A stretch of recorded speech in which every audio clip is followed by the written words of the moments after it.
Hello বন্ধুরা, কেমন আছো সবাই? আশা করি ভালো আছো। এসে গেছি আবার একটা ভিডিও নিয়ে।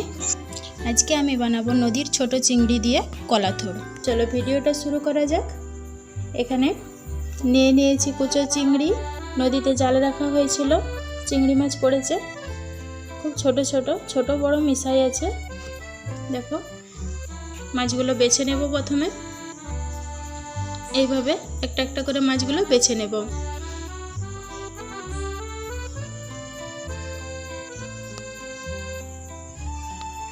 দেখো, মাছ বাছা হয়ে গেছে। এখানে আমি সবজিগুলো কেটে নেব। কলা থোড়, আলু, বেগুন, পেঁয়াজ, আদা এসব। প্রথমে থোড়টা কেটে নেব। উপরের যে ছালটা আছে সেটা একটু ছিলে নেব। দিয়ে এইভাবে গোল গোল করে প্রথমে কেটে নেব। এটা যে সুতোর মতন আছে, এই সুতোটা বাদ দিয়ে দেব। আমি যেইভাবে কলা থোড়টা রান্না করব, একবার হলেও বানিয়ে দেখো, খুবই ভালো লাগবে। এই সুতোগুলো আঙুলে পেঁচিয়ে, আঙুলে এরকমভাবে পেঁচিয়ে বের করলেই সুতোগুলো খুব সহজেই বেরিয়ে যাবে।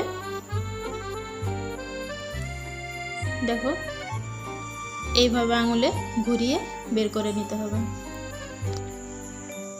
এইভাবে গোল গোল করে কেটে মাঝখানে কেটে নেব। দিয়ে সরু সরুভাবে কেটে নেব। পুরো থোড়টাই আলু ভাজার মতন সরু সরু করে কেটে নেব। দেখো, এইভাবে কেটে নেব।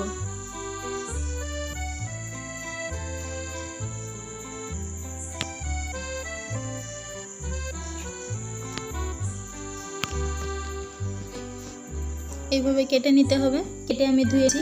আলু এইভাবেই কেটে নিয়েছি, বেগুনও এইভাবে কেটে নিয়েছি একইভাবে। এখানে আদা, পেঁয়াজ, রসুন আর টমেটো কেটে নিয়েছি। এখানে লাগবে আমার ওই সবজিগুলো, কলা থোড়, আলু, বেগুন, আর এখানে বুটের ডাল ভিজিয়েছিলাম, আগের থেকে ভিজিয়ে রেখেছিলাম। আর আদা, পেঁয়াজ, রসুন, টমেটো এগুলো তো লাগছেই।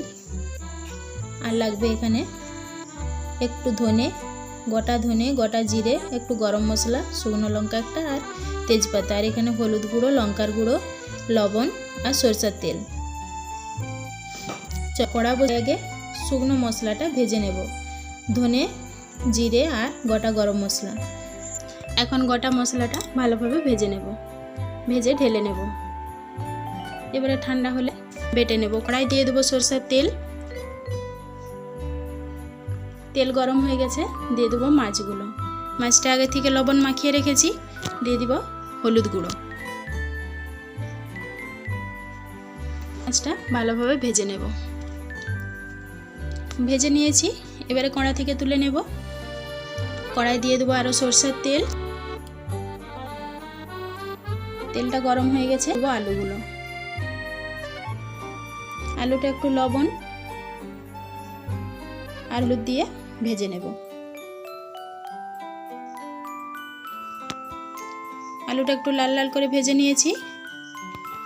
এখন দিয়ে দেবো বেগুন। বেগুনটাও একটু ভালোভাবে ভেজে নেব। বেগুনটাও ভালো করে ভেজে নিয়েছি। এবারে দিয়ে দেবো থোড়টা।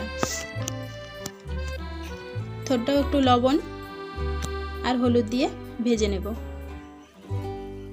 এটা কড়াই দিবার পর একটু জল বেরোবে। জলটা শুকিয়ে যাওয়া পর্যন্ত একটু ভালোভাবে ভেজে নেব। এটা ভাজা হতে হতে আমি আদা রসুনটা বেটে নেব। দেখো, জলটা শুকিয়ে গেছে, এটা ভাজাও হয়ে গেছে। আর একটু নেড়ে নেব, দিয়ে কড়া থেকে তুলে নেব। এবারে তুলে নেব। ওদিকে আমার মশলাটাও বাটা হয়ে গেছে। এখানে দিয়ে দেবো সরষের তেল। তেলটা গরম করে নেব। গরম তেলে একটু দিয়ে দেবো লবণ। লবণটা দিলে সবজির কালারটা ভালো আসে। এখানে দেব তেজপাতা আর শুকনো লঙ্কা। ফোড়ন করে নেব। এবারে দিয়ে দেবো কুচানো পেঁয়াজ।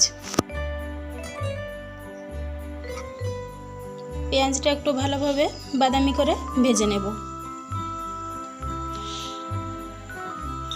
পেঁয়াজটা ভাজা হয়ে গেছে। দিয়ে দেবো রসুন।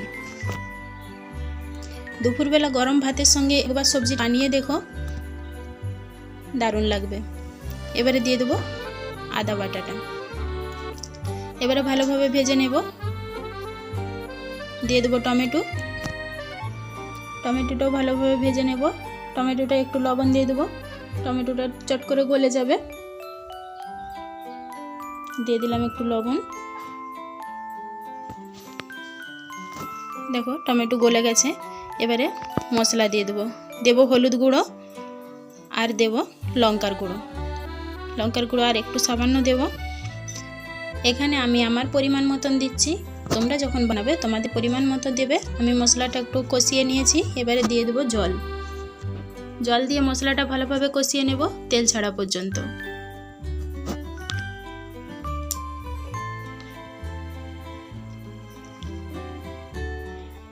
দেখো মশলা থেকে তেল ছেড়ে গেছে, মশলাটা আমার কষানো হয়ে গেছে। ভালোভাবে কষিয়ে নিয়েছি, এবারে দিয়ে দেবো ভেজে রাখা থোড় আলু বেগুন। এগুলো দিয়ে একটু ভালোভাবে মশলার সঙ্গে কষিয়ে নেব।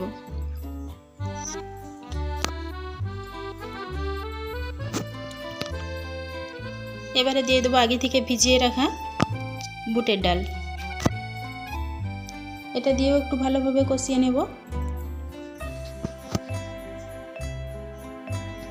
এবারে দিয়ে দেবো আগে থেকে ভেজে রাখা মাছগুলো।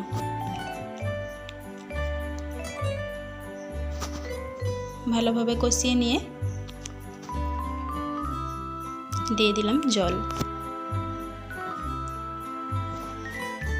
জল দিয়ে এবারে ঢাকা দিয়ে একটু সিদ্ধ করে নেব। দেখো আমার সিদ্ধ হয়ে গেছে। পুরো 100% গ্যারেন্টি দিয়ে বলতে পারি, দুপুরবেলা ভাতের সঙ্গে এইরকম একটা সবজি খেলে মাছ মাংস আর কিছুই লাগবে না। খুব ভালো করে দেখো কলাই টলাই সব সিদ্ধ হয়ে গেছে।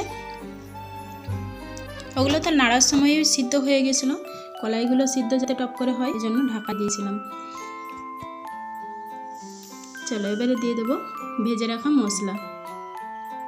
সবটা দেব না, এতটা লাগবে না, কমই দিলাম। এটা একটু দিয়ে ভালোভাবে ফুটিয়ে নেব। একটু ফুটে গেলেই গ্যাসটা অফ করে ধনেপাতা কুচি দিয়ে দেব। ধনেপাতা কুচি দিয়ে নামিয়ে নেব।